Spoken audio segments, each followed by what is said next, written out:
My best friend is no more. Do not misunderstand me. She is still alive. She is still able to think, speak, walk, and everything that any adult human is supposed to do. But she is one of those now. She is broken.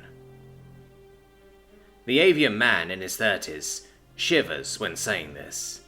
I never believed in those things. It had to be monsters born from horror stories. How could a human, one of the only species known for their pack bonding ability, fall so low? He looks on his right side, thinking aloud.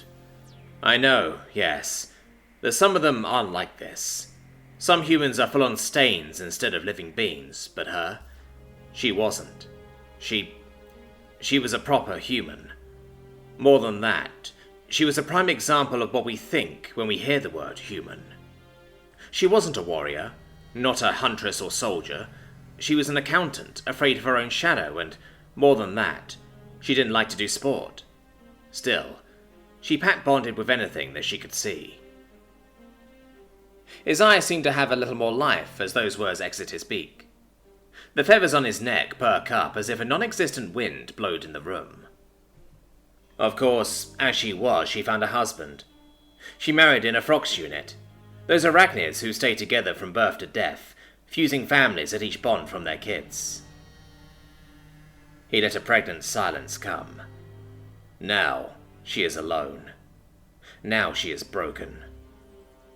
Some pirates, extremist remnants of the anti-human front, found about her whereabouts. Not that it was hard, mind you. She seemingly made a point to have the entire galaxy in the knowing of their 3rd-year anniversary. She is human. She survived the attack, even down the leg. Everyone else, friend nor foes, weren't so unlucky. I'm terrorized of her now. I tried. I tried to have her confess to me. I was her best man, after all. It had to mean something for you, no? A sigh flees from his lungs without his consent, but he doesn't care enough to try to stop it. What had I not done? For the first time since he came here, the avian looked right in the eyes of his interviewer. She laughed.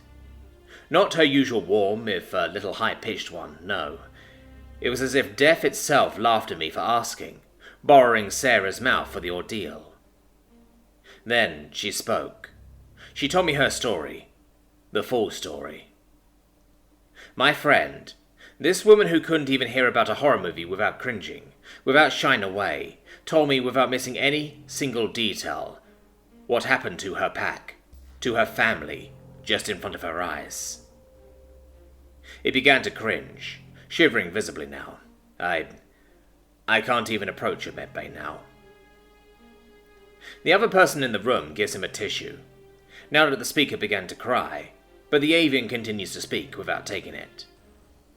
Those monsters wanted to break her, to annihilate her spirit. They succeeded, but they didn't survive long enough to tell the tale. Now she's out there, on a retrofitted medevac ship. I don't want to know, but I can't. I can't help but follow her story. I can't help. I'm her best man, and I have to be there when, if she will come back. But the curiosity, this evil, morbid curiosity will end me, Doc. So, as a human yourself, can you tell me, is there a chance that she will come back? Are all of you? No. Can every human end like this?